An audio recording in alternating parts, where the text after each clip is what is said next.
The Galactic Military Academy floated in the darkness of space, a massive station that housed over 10,000 students from 300 different species. Inside Classroom 7, Instructor Vector stood at the front, his forearms gesturing at the holographic display showing ancient battle formations. He was a Krillian, tall and covered in thick armor-like skin that bore the scars of many wars. He had been teaching combat tactics for 17 years, and he thought he had seen every type of student imaginable.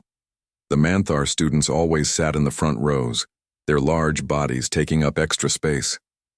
They interrupted constantly, arguing about every tactical decision, claiming their species had better ways to fight. The Velcor students clustered together in the middle, their scaled heads held high with pride. They spent more time talking about their ancestors' victories than paying attention to the lessons. The Quellan students scattered throughout the room, their insect-like bodies twitching nervously as they questioned every detail and demanded more explanations. Then there were the humans. Jake Morrison sat in the third row, his posture relaxed but attentive. His brown hair was cut short in a military style, and his blue eyes followed the instructor's movements without any visible emotion. Next to him, Amy Collins wrote notes in a small data pad, her blonde hair tied back in a simple ponytail. Her green eyes focused completely on the information being presented. Behind them sat Danny Hughes, a quiet man with dark hair and pale skin who rarely spoke to anyone. The other 6 humans filled out the remaining seats in their section, all displaying the same strange behavior. They were completely silent. Vector had taught thousands of students from warrior races across the galaxy. Warriors were supposed to be proud, aggressive, eager to prove themselves. They challenged their instructors, debated tactics, shared stories of their battles. It was how young fighters learned confidence. But the humans did none of this. They arrived exactly on time for every class. They sat in their assigned seats without complaint. They listened without interrupting. When Vector asked them direct questions, they answered briefly and clearly, then returned to their quiet observation. It was unnatural. During a break between lessons, Vector met with Professor Zalnina in the instructor's lounge. She was a Quellan, her compound eyes glittering as she sipped a nutrient drink through her mandibles. She taught xenobiology and had observed the human students in her own classes. They concern me, Vector admitted, pouring himself a cup of stimulant tea. In all my years teaching, I have never encountered students so passive. They show no pride in their species. They do not boast of any achievements. They barely interact with the other students. Zalnina clicked her mandibles thoughtfully. Perhaps they simply lack the capability. I have reviewed their test scores. They are adequate but not exceptional. They answer questions correctly but show no creativity or innovation. Maybe humans are not naturally suited for warfare. Some species are simply more peaceful by nature. Vector considered this. The humans had only joined the Galactic Council 5 years ago.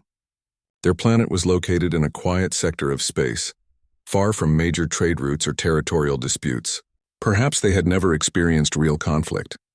Perhaps they were here at the Academy simply to fulfill some diplomatic requirement, not because they had any genuine warrior spirit. But something bothered him about that theory.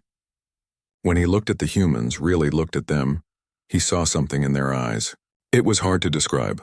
A kind of awareness, a careful observation of everything around them. The way Jake Morrison's eyes tracked movement in the hallways. The way Amy Collins positioned herself with her back to walls during breaks. The way Danny Hughes seemed to calculate distances and angles even during casual conversations. These were not the behaviors of peaceful academics.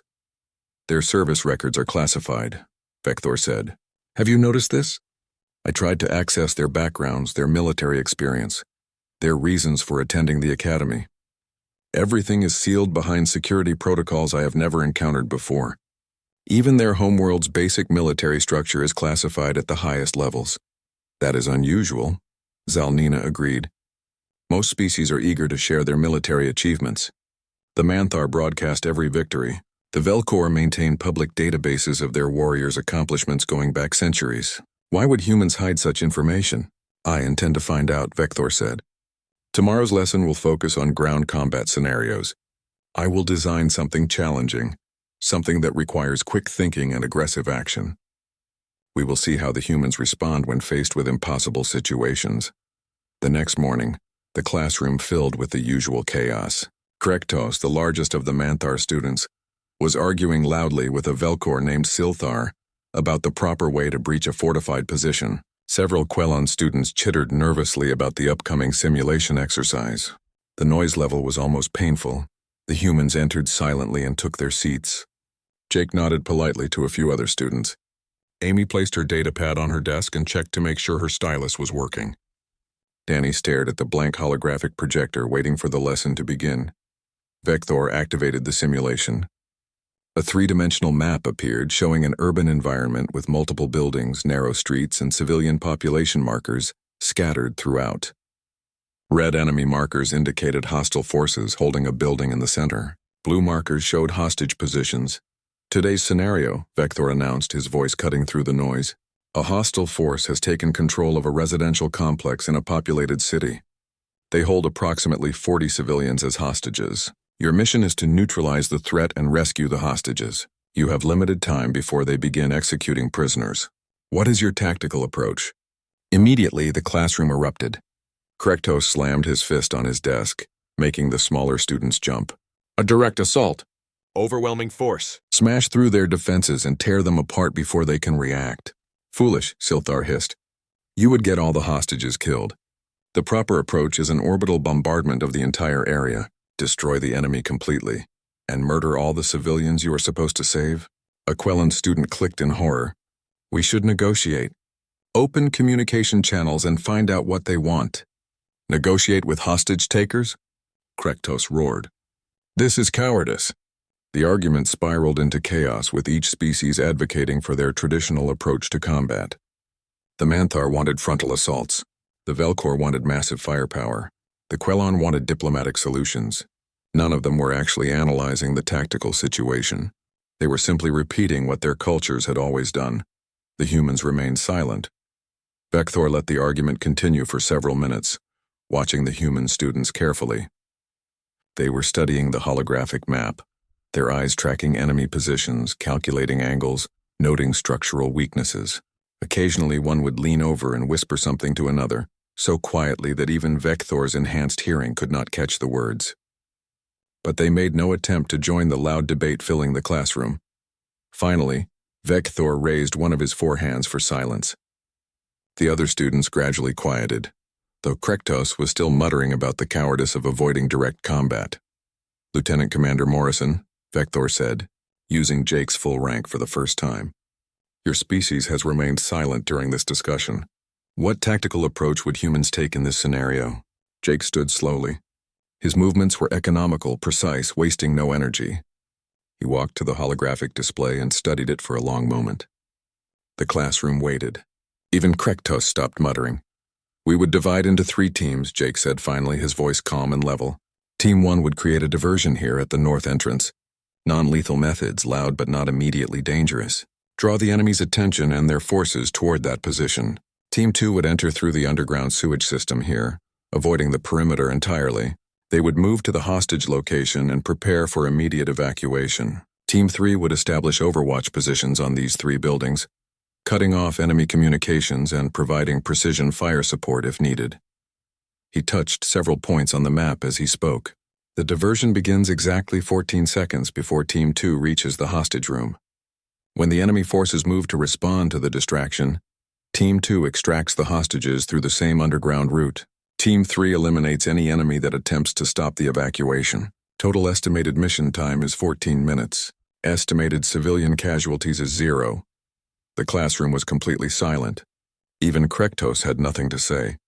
Vector's 4 eyes studied Jake carefully. You seem very confident in this plan, Lieutenant Commander. Have you executed similar operations before? Yes, sir. How many? Jake hesitated just for a fraction of a second. I am not authorized to discuss specific operational details, sir. That information is classified. The silence broke. Krektos exploded with laughter, and several other students joined him. The big Manthar stood up, his massive body towering over his desk. Krektos laughed so hard that his whole body shook. Several other students joined in, their various forms of amusement filling the classroom with noise. The big Manthar warrior slapped his desk with one massive hand, creating a sound like thunder. Classified. he roared between laughs. The human speaks of operations he has never seen. He describes tactics he has never used. This is the behavior of children pretending to be warriors, of hatchlings playing at war. Silthar, the Velcor student, made a hissing sound that passed for laughter among his species. Indeed, if humans were truly warriors, they would proudly display their victories. They would share their battle honors. Instead, they hide behind claims of classified information. How convenient. More students joined in the mockery. A Quelon student clicked rapidly, which indicated amusement. Perhaps the humans are classified because they have no actual combat experience at all. Perhaps they are civilians playing soldier. Jake remained standing at the holographic display, his expression unchanged. He did not look angry or embarrassed. He simply waited for the laughter to die down, then calmly returned to his seat. Amy Collins turned in her chair, facing Krektos directly. Her green eyes were calm, but something flickered in them that made the big Manthar pause in his laughter. With respect, she said quietly, we are not pretending at anything. Then prove it. Krektos bellowed, his earlier amusement turning to aggression. The Manthar do not hide our achievements. I have fought in 17 campaigns across 9 star systems. I have killed enemies with my bare hands in close combat. I have led assault teams against fortified positions. What have you soft humans accomplished? What makes you think you understand warfare? The classroom fell silent again, but this time the silence was different. It was tense, expectant. The other students leaned forward, eager to see how the humans would respond to this direct challenge. Jake, Amy, Danny, and the other human students showed no reaction at all. They sat calmly, their hands relaxed, their breathing steady. It was as if Krektos had commented on the weather, rather than questioned their honor and capability. Instructor Vector watched this exchange carefully. He had seen many confrontations between students over the years. Usually warriors responded to challenges with anger or pride. They defended their honor loudly. They made threats. They sometimes even came to physical blows before instructors could intervene. The humans did none of these things. Danny Hughes, the quiet dark-haired human who rarely spoke, raised his hand slightly. Instructor Vector, permission to speak freely? Vector was surprised. In 17 years of teaching, he had never heard a student request permission to speak freely before. They simply spoke loudly and often. Granted, Corporal Hughes. Our combat records are classified because of the nature of the conflicts we have participated in, Danny said. His voice was quiet but clear. It is not about hiding our achievements. It is about operational security for missions that are still ongoing. The enemies we have fought are still active threats. The tactics we have used might need to be used again. If Instructor Vector wants to know what we have done, he will need to request a security clearance upgrade from the Academy Administration and from Earth's Military Liaison Office. Vector felt something cold run through his body. Ongoing missions. These were not students fresh from basic training academies. These were active combat operatives who had been sent here for some purpose. Krektos was not impressed. More excuses. More hiding! A true warrior needs no permission to speak of his victories. I will tell anyone who asks about my battles. I am proud of what I have done. That is your culture, Amy said simply. It is not ours. Your culture is weakness, Krektos shouted. Your culture is cowardice. You sit in this classroom like frightened children while real warriors learn to fight. Lisa Green, one of the other human students, spoke for the first time. She was a small woman with red hair and freckles, looking even less intimidating than the other humans. We are here to learn, she said calmly. That is why we sit quietly and listen. That is why we take notes and pay attention. We are students just like you. You are nothing like me, Krektos roared. I am a warrior of the Manthar. My ancestors conquered 12 star systems. My people have never known defeat. We do not sit quietly. We do not hide our strength. We announce ourselves to our enemies so they know who kills them. Sam Wright, another human student, smiled slightly. That seems tactically unsound. The classroom erupted in chaos. Manthar students jumped to their feet, shouting about honor and tradition. Velcor students hissed their agreement. Even some of the Quelon students, usually nervous and cautious, joined in the outrage at this perceived insult. Vector stood, raising all 4 of his arms for silence. Enough, all of you, silence. The students gradually quieted, though Krektos continued to glare at the humans with obvious fury. The humans themselves remained completely calm, as if unaware that they had just insulted an entire warrior culture. This classroom is for learning, Vector said firmly. It is not for personal challenges or insults. Corporal Hughes has made a reasonable point. If the humans' combat records are classified, there must be a process to access them. I will make the appropriate requests. A waste of time, Silthar hissed. There is nothing to find.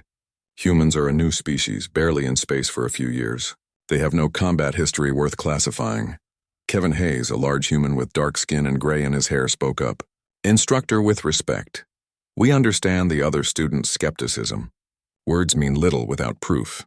If it would help the learning environment, we are willing to participate in a practical demonstration. Vector turned to look at Kevin. What kind of demonstration? A combat exercise. The human students against a team of volunteers from the other species. Standard Academy safety protocols. Non-lethal training weapons. A simple capture scenario. If we perform poorly, then the other students' opinions are confirmed. If we perform adequately, perhaps we can all move forward without further disruption. Krektos laughed again. Now this is interesting, yes. Let us have this demonstration. I volunteer to face the humans. Let them try their classified tactics against real warriors. Several other students volunteered immediately. Silthar and 3 other Velcor students. 2 more Manthar. Several Quellan warriors who wanted to prove their own species' combat capabilities. Within minutes, a team of 12 volunteers had assembled, all eager to demonstrate human weakness. Vector should have stopped this. He should have maintained order and returned to the lesson. But he found himself curious. There was something about the humans' calm confidence that intrigued him. They showed no fear at being outnumbered 2 to 1. They showed no concern at facing species that were physically larger and stronger. Very well, Vector said. I will arrange for a demonstration this afternoon in the main combat arena. Standard rules apply. Non-lethal weapons only. The objective will be simple capture. First team to secure the opposing team's flag wins. Are all participants agreed? The alien students roared their agreement, already celebrating their inevitable victory. The humans simply nodded. As the class dismissed for lunch break, Vector watched the human students file out. They walked together, talking quietly among themselves. They did not seem worried or excited about the upcoming combat exercise. They seemed to be discussing what to eat for lunch. Jake paused at the door and turned back. Instructor Vector, one request if possible. Yes, Lieutenant Commander? Could the demonstration be recorded? Not for public distribution, but for training purposes.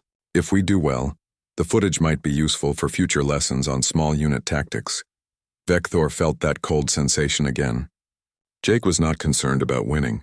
He was already assuming victory and thinking about how to use it as a teaching tool. I will arrange for full recording, Vector said slowly. Thank you, sir. Jake nodded and left. Vector stood alone in the empty classroom, staring at the holographic display that still showed the hostage rescue scenario. He replayed Jake's proposed tactics in his mind. They were good tactics, actually. Better than anything the other students had suggested.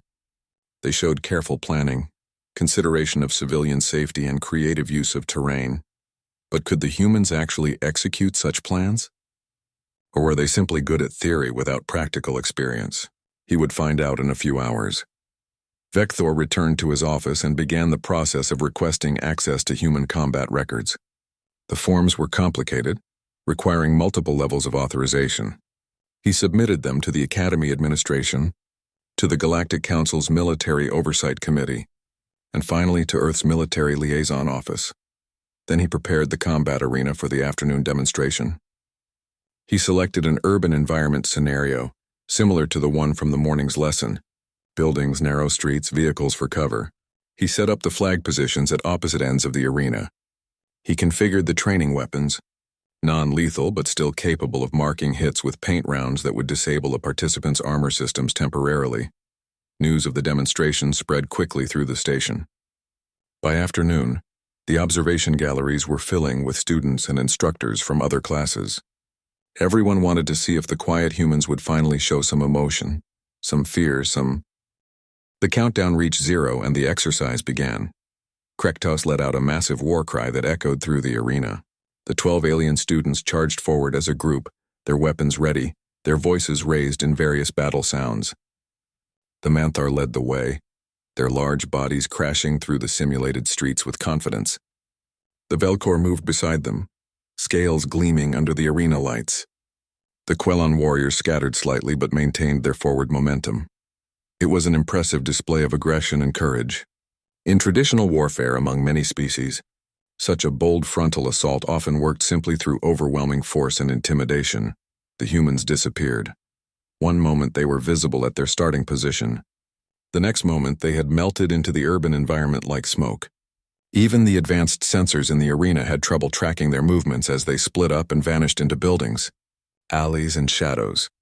Vecthor leaned forward in the control booth, watching multiple camera feeds simultaneously. Where had they gone? How had 6 humans vanished so completely in just seconds? The alien team reached the center of the arena without encountering any resistance. Krektos raised his weapon triumphantly. "The humans, run! They hide like prey animals. Come out and face us with honor."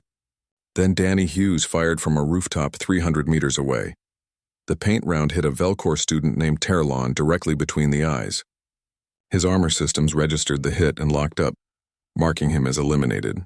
He stumbled to a halt, confused about where the shot had even come from. The alien team spun around trying to locate the shooter.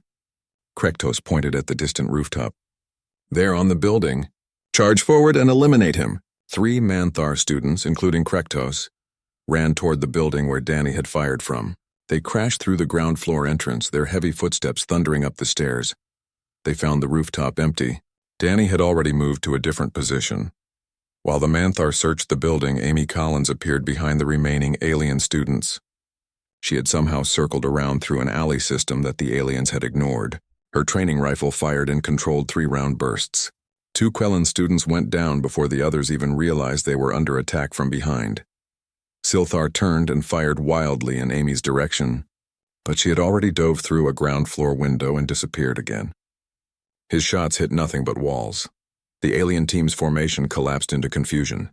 They tried to reform, to create a defensive position, but they were spread out across the arena now. Some were searching buildings. Others were guarding against attacks from behind. No one was actually advancing toward the human flag position anymore. Jake Morrison emerged from a manhole cover in the street, directly in the middle of the scattered alien team. Before anyone could react, he fired 4 quick shots. 2 Velcor students and a Quelon went down. Then he dropped back into the underground access tunnel and vanished. In the observation galleries, the watching students and instructors sat in stunned silence. This was not how combat exercises usually went.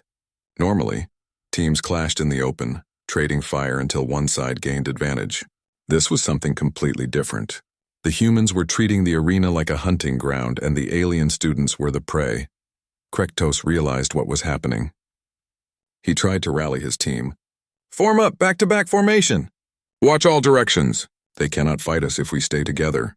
It was actually good tactical thinking. The remaining 7 alien students clustered together in the center of a street, their weapons pointing in all directions. They moved slowly toward the human flag position, maintaining their defensive formation. Sam Wright and Kevin Hayes had been waiting for exactly this moment. They had positioned themselves on opposite sides of the street, inside buildings that gave them elevated firing positions. When the alien formation moved into the kill zone between them, they opened fire simultaneously. Paint rounds came from 2 directions at once.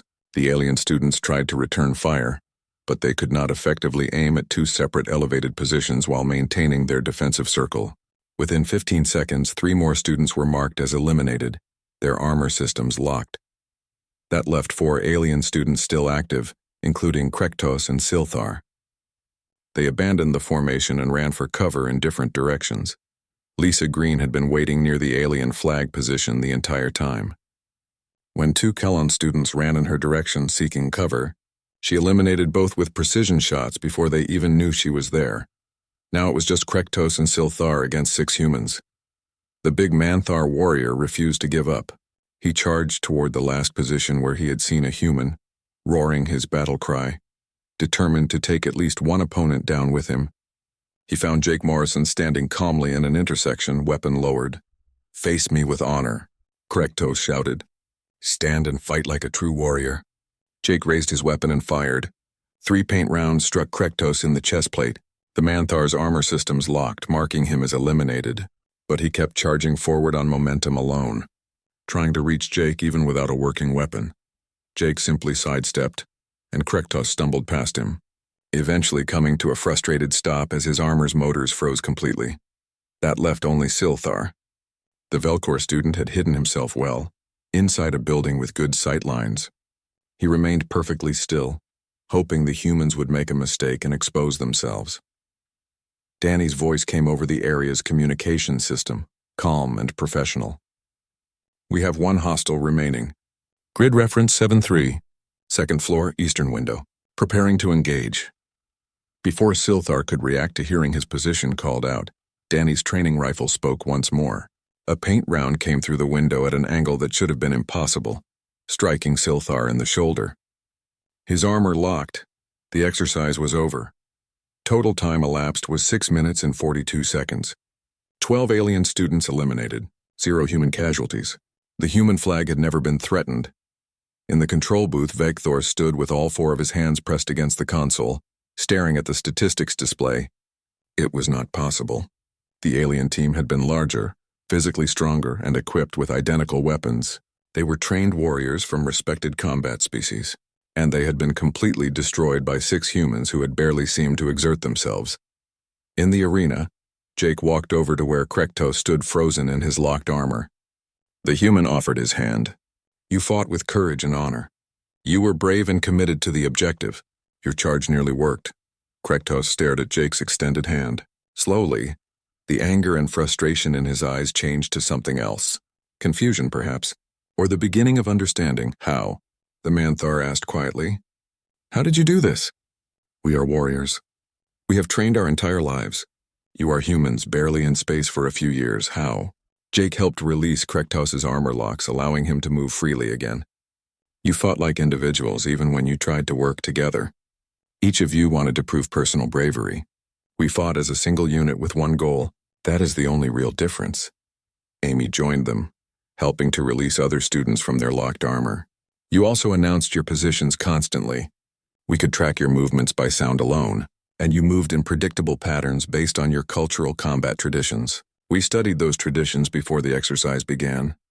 Danny climbed down from his distant rooftop position, his rifle slung across his back. "You are all capable fighters. In one-on-one combat, many of you would probably defeat any of us. But we did not give you one-on-one combat. We controlled the battlefield and forced you to fight on our terms." The alien students stood in a group, covered in paint marks, their earlier confidence completely shattered. They had been so certain of victory. They had mocked the humans for days, questioned their courage, dismissed their capabilities, and now they stood defeated in front of the entire academy. Lisa Green noticed the expressions on their faces. She stepped forward, her small frame somehow commanding attention. "This does not mean you are weak or bad warriors. It means we use different methods. Your cultures value personal glory and visible displays of strength. Our culture values the mission outcome above personal recognition. Neither approach is wrong. They are just different." Silthar's scales were flat against his body, a sign of shame among Velcor. "But you made it look easy. We could not even touch you." "It was not easy," Sam Wright said. "We were breathing hard. Our hearts were racing. We were scared that we might make mistakes. You just could not see it because we have been trained to hide those reactions." Kevin Hayes nodded. "And we had advantages you did not know about. We have trained together for years. We know how each other thinks and moves. You were a team assembled just today. Give yourselves time to learn each other, and you would perform much better." Instructor Vector descended from the control booth to the arena floor. His expression was difficult to read, but his 4 eyes studied the human students with new intensity. "Lieutenant Commander Morrison," he said formally, "your team performed beyond expectations. The tactical coordination, the use of terrain, the discipline under pressure, all of it was exceptional." "Thank you, sir," Jake replied simply. Instructor Vector led the 6 humans to a secure briefing room deep within the Academy's administrative section. The room was designed for classified discussions, with soundproofing and electronic shielding to prevent surveillance. He sealed the door behind them and activated a secure terminal. "Before I access whatever records I have been granted clearance for," Vector said, "I want to understand something. You say you are tired, yet you just demonstrated combat skills that exceed anything I have seen in 17 years of teaching. You moved with precision and confidence. You showed no hesitation or fear. Those are not the actions of tired soldiers. Jake sat in one of the chairs facing the terminal. His shoulders sagged slightly as if he no longer needed to maintain perfect military posture. Being tired does not mean we have forgotten how to fight. It means we are tired of fighting. There is a difference. How long have you been in military service? I enlisted when I was 18 years old, Jake said. I am now 29. 11 years of constant deployment, with the longest break being 2 weeks. Amy has been serving for 8 years. Danny for 7. The others have similar histories. Vector felt something twist in his chest. Humans had such short lifespans compared to many galactic species. Jake had spent nearly a third of his entire life at war. What kind of conflicts require such sustained deployment periods? The kind where the enemy keeps coming, Amy said quietly. The kind where stopping for a rest means people die. The kind where you win one battle and immediately have to prepare for the next. Vector turned to his terminal and entered his security credentials. The response came back faster than he expected. His clearance request had been approved at the highest levels. Multiple files downloaded to the secure system, each one marked with classification codes he had never seen before. He opened the first file. It was Jake Morrison's service record. Lieutenant Commander Jake Morrison, age 29, human male. Primary specialty of hostage rescue operations, with secondary specializations in urban warfare, counter-terrorism, and close-quarters combat. Total number of deployments was classified. Total number of combat operations was classified. Confirmed hostile eliminations was classified. Medals and commendations was a list so long that Vector had to scroll through multiple pages, but it was the notes section that made Vector's hands shake. Subject volunteered for Galactic Military Academy posting after completing 47 consecutive high-risk operations without friendly casualties. Demonstrated exceptional tactical planning and team leadership under extreme stress. Psychological evaluation indicates stable mental state, but shows markers consistent with extensive combat trauma and survivor guilt. Subject reports difficulty sleeping and frequent nightmares. Recommended for extended training duty to allow psychological recovery period before potential return to active combat operations. Vector looked up at Jake, who met his gaze steadily. 47 consecutive operations without losing a single team member? That is correct, sir. How is that possible? In any combat situation, casualties are expected. It is simply the nature of warfare. It is possible through careful planning, constant training, and a little bit of luck, Jake said. And by being willing to take risks ourselves rather than asking our team members to take them. Vector opened Amy's file next. Sergeant Amy Collins, age 26, human female. Former Special Operations Forces combat medic. Had personally saved the lives of 73 soldiers under direct enemy fire across multiple deployments. Had also been forced to engage in direct combat on numerous occasions, resulting in 12 confirmed hostile eliminations while protecting wounded personnel. The notes section described how Amy had continued treating casualties during a biological weapons attack that killed over 3,000 civilians. She had worked for 16 hours straight in contaminated conditions before collapsing from exhaustion and exposure. She had recovered after a month in medical care and immediately requested to return to active duty. Volunteer posting to Galactic Military Academy approved after psychological evaluation, revealed severe emotional trauma from inability to save all casualties during biological attack. Subject reports feeling responsible for deaths of patients despite treating injuries that were beyond medical intervention. Recommended for non-combat assignment to allow emotional recovery. Danny Hughes's file was different. Corporal Danny Hughes, age 25, human male. Designated marksman and long-range reconnaissance specialist. Confirmed hostile eliminations numbered 247. All verified as legitimate enemy combatants through post-action reviews. Longest successful engagement distance recorded at 2,840 meters in adverse weather conditions, but Danny's notes section was the shortest and most disturbing. Subject's spotter and best friend killed in action during their final operation together. Subject witnessed death but was unable to prevent it due to engagement with hostile forces. Psychological evaluation indicates severe depression and survivor guilt. Subject has expressed desire to leave active combat duty permanently. Academy posting approved as alternative to medical discharge.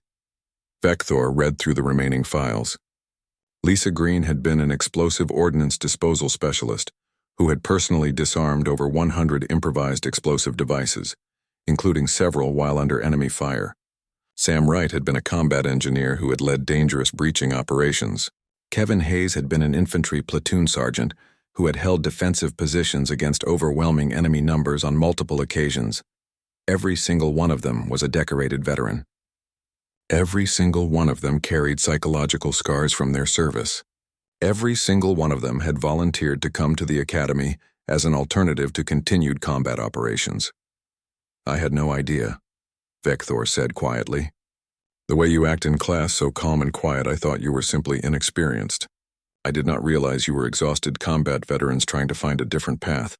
Most people do not realize it," Amy said. "That is intentional. We do not advertise what we have done because it tends to change how people treat us. They either become afraid of us or they constantly ask us to prove ourselves.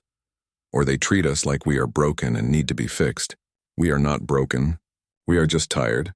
Vector's terminal chimed again. Another file had been unlocked, this one marked with even higher classification codes. It was labeled Operation Silent Winter, and it included video footage. "Sir," Danny said carefully, "you might want to prepare yourself before watching that." "What is it?" "It is footage from one of our operations. Specifically, it is from an incident that occurred 3 years ago. If you watch it, you will understand why our records are classified. You will understand what we have been fighting." Vector looked at the 6 humans sitting before him. They all had the same expression, a kind of weary resignation mixed with anticipation. They knew what the footage would show. They had lived through it. He activated the video file, the holographic display filled with an image of a human city at night. The timestamp in the corner indicated this was from 3 years ago, Earth calendar. The perspective was from a helmet-mounted camera, showing the view of a soldier moving through dark streets. The audio crackled to life. "This is Hotel 6 to all units. We have confirmed hostile breach in Sector 7. Species unknown. Civilian population in immediate danger. Rules of engagement are weapons-free. I repeat, weapons-free. Protect the civilians at all costs." Vector recognized the voice. It was Amy Collins, 3 years younger, her breathing controlled despite obvious stress. The camera view moved quickly through streets and alleys, weapon raised and ready. Then Amy turned a corner, and Vector saw the enemy. They were HFY, a species that the Galactic Council had banned from civilized space over 20 years ago. They were slavers and raiders who preyed on developing species, taking captives to sell in illegal markets. The HFY stood nearly 3 meters tall, with thick armored hides and multiple arms carrying advanced weapons. But what froze Vector's blood was what they were doing. They were dragging human civilians out of buildings. Children, elderly, entire families being pulled from their homes. The humans were screaming, fighting back with bare hands against armored giants, being beaten down and restrained. Some were already unconscious and being loaded into concealed transport vehicles. This was a slave raid happening in a human city. "Contact right," Amy's voice came through the audio. Calm despite what she was seeing. "I count 32 hostiles. Civilians in immediate danger. Need clean approach to avoid crossfire casualties. Hotel 6 copies. You are cleared to engage with extreme prejudice. Backup units are en route but 8 minutes out. Those civilians will not last 8 minutes. Do what you do best." What happened next was something Vector would never forget. Amy moved through the darkness like a ghost. Her weapon, a chemical projectile launcher that seemed primitive compared to energy weapons, fired in short, controlled bursts. The first 3 HFY collapsed before their companions even registered the attack. Amy was already moving, using vehicles and buildings for cover, never remaining in one position for more than a few seconds. More human soldiers appeared in the footage, converging from multiple directions. Vector recognized Jake's profile, recognized Danny taking position on a distant. Vector sat down heavily, his legs suddenly feeling weak. He had fought in wars himself. He knew what combat looked like, but what he had just witnessed was something different. It was not just fighting. It was surgical precision applied to violence, controlled aggression used to protect the helpless. "How many HFY came to Earth?" he asked. Our intelligence estimates approximately 40,000 attempted to establish slaving operations across different regions of our planet, Jake said.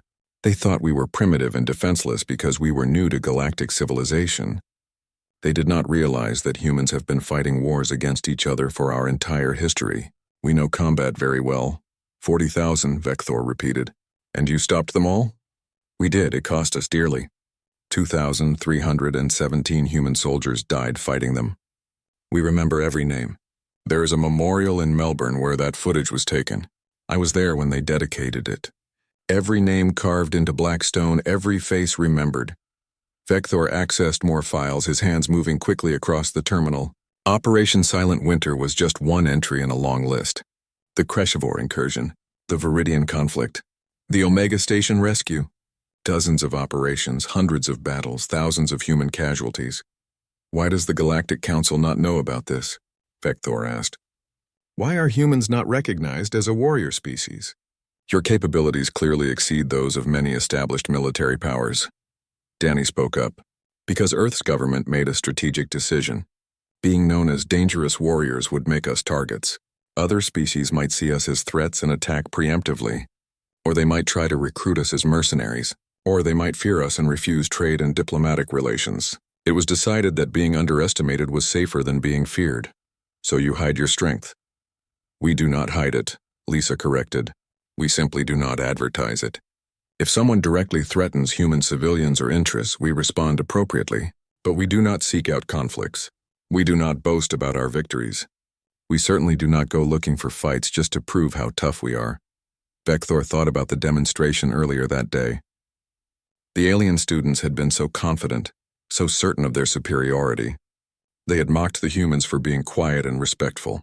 And then the humans had dismantled them completely in combat, making it look effortless. Is this why you sit so quietly in class?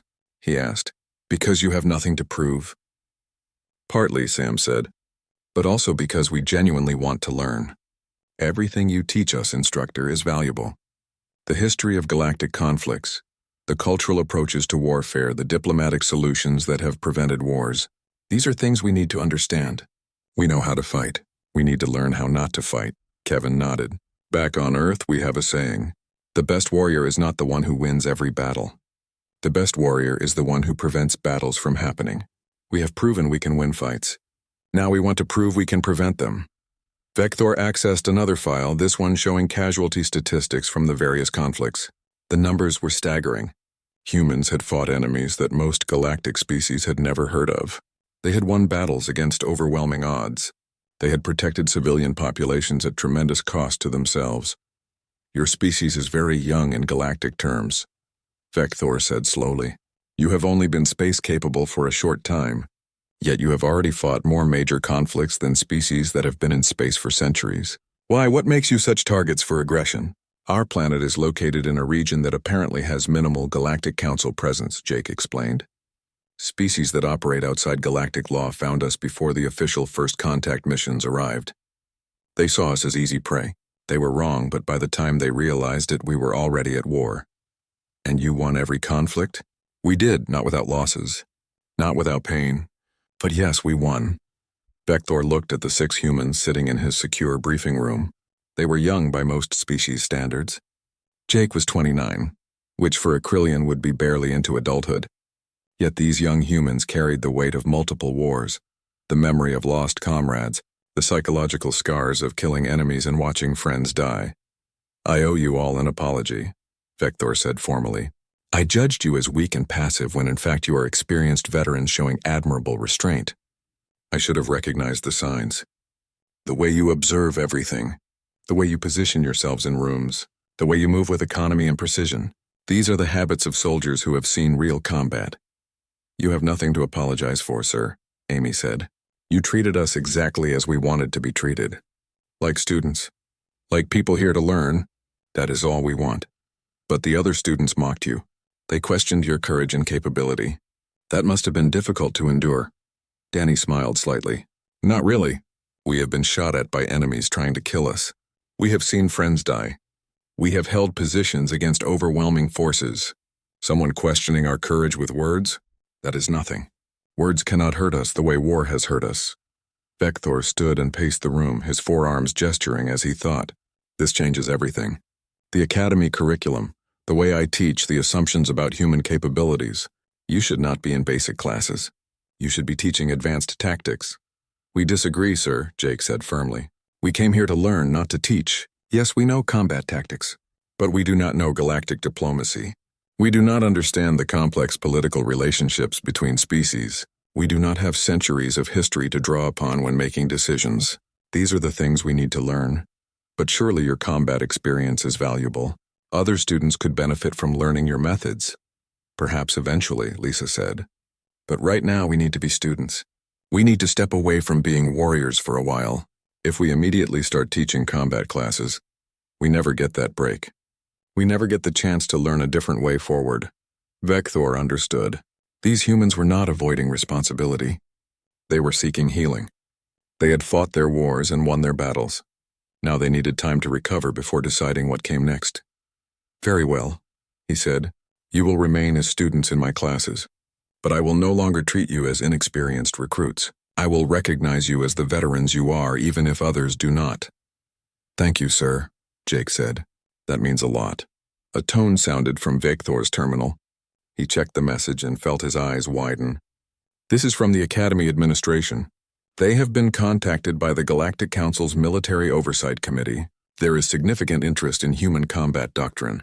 They are requesting that human students begin offering optional seminars on small unit tactics, urban warfare, and hostage rescue operations. The 6 humans looked at each other. The silent communication between them was obvious. They did not want this. They had come here to escape being warriors for a while. Optional seminars, Amy said carefully. Not required teaching assignments? Correct. Students could choose to attend if interested. You would not be required to participate. But it would help other students, Sam said quietly, and helping others was always part of why we served. It would also mean reliving our experiences, Danny countered. Talking about operations we have been trying to forget. Kevin was quiet for a long moment. I think we should do it. Not immediately, but eventually. We came here to find better ways to handle conflicts. Maybe part of that is sharing what we have learned, so others do not make the same mistakes we made, so others do not have to learn these lessons through death and suffering. Jake nodded slowly. I agree. But we set the terms. We do not share classified operational details. We do not discuss specific missions that are still sensitive. We teach principles and tactics, not war stories, and we only do this once we feel ready. That seems reasonable, Vector said. I will communicate these conditions to the administration. When you are ready, we will arrange the seminars. Until then, you remain students in my classes, learning alongside everyone else. Thank you, sir, Jake said. As the humans stood to leave, Vector stopped them with a gesture. One more thing. What happened in the arena today? The demonstration against the other students. That will change how they see you. They will have questions. Some may be hostile because you embarrassed them. Others may want to befriend you because they respect strength. How will you handle this? Amy smiled. The same way we handle everything else, sir. Quietly and with respect. We will not boast about winning. We will not mock them for losing. We will simply continue being students who want to learn. Eventually, they will realize we are not a threat to them. We are just tired soldiers looking for a different path. The humans left the briefing room and Vector sat alone with the classified files still open on his terminal. He read through more operations, more battles, more instances of humans fighting overwhelming odds and somehow emerging victorious. He found himself understanding something fundamental about human nature. They were not naturally aggressive. They did not seek out conflict. But when threatened, when their people were in danger, they fought with a determination and skill that was terrifying to witness. And now, having proven they could win wars, they were here trying to learn how to prevent them. The next morning, Classroom 7 filled with an unusual tension. The alien students arrived early, taking their seats quietly instead of their normal loud entrance. They kept glancing at the section where the humans sat, their expressions mixed with confusion, wariness, and something that might have been respect. Krektos entered last, his massive Manthar body moving more carefully than usual. He paused near where Jake sat, opened his mouth as if to speak, then closed it again and continued to his seat. The humans arrived exactly on time, as always. They took their seats without fanfare, pulled out their data pads, and waited for the lesson to begin. To anyone who did not know what had happened yesterday, they looked exactly the same as always. Quiet, respectful, attentive. Instructor Vector began his lesson on defensive fortifications without mentioning the demonstration. He discussed historical sieges, the principles of creating strong defensive positions, the balance between mobility and protection. It was standard curriculum material that he had taught hundreds of times before, but today was different. Today, when Vector asked questions, the alien students actually waited to see if the humans would answer first. When he presented tactical problems, students looked toward Jake and Amy to see their reactions before offering their own solutions. The dynamic in the classroom had fundamentally changed. Halfway through the lesson, Vector presented a scenario. You are defending a position with limited forces against a numerically superior enemy. The terrain offers minimal natural advantages. How do you maximize your defensive capabilities? The usual chaos of competing answers did not happen. Instead, there was silence. Students looked at each other uncertainly. Finally, Silthar raised one scaled hand. Instructor, may we hear the human perspective on this scenario? Vector looked at Jake, who seemed surprised by the direct request. Lieutenant Commander Morrison, would you care to share your thoughts? Jake stood slowly. Defending against superior numbers requires making the enemy's advantage work against them. Large forces need supply lines, command structures, coordination. These are vulnerabilities.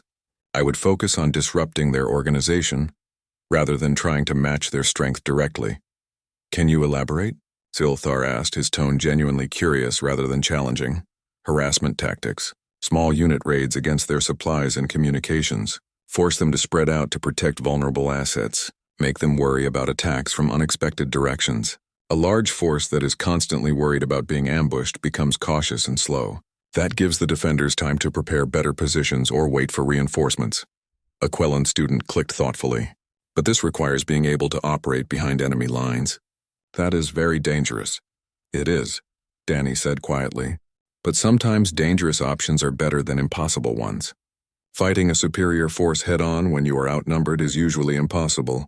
Operating behind their lines is just dangerous. Dangerous can be managed with proper training and planning. The discussion continued, but it was different from previous classes. The alien students asked genuine questions instead of arguing about whose cultural approach was superior.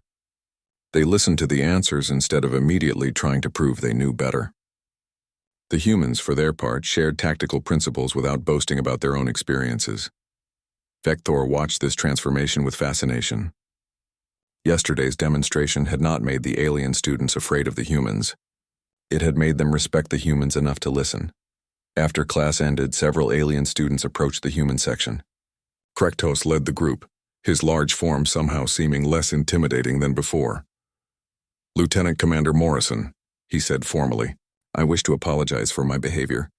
I questioned your courage and capability based on cultural assumptions rather than actual evidence. This was wrong of me. Jake stood and offered his hand again. Apology accepted, Krektos. You were operating with the information you had. You could not have known our background since it is classified. Still, I should not have mocked you for being quiet. I understand now that silence can indicate depth of experience rather than lack of it. Several other students nodded agreement. Silthar stepped forward. We would like to learn from you if you are willing to teach.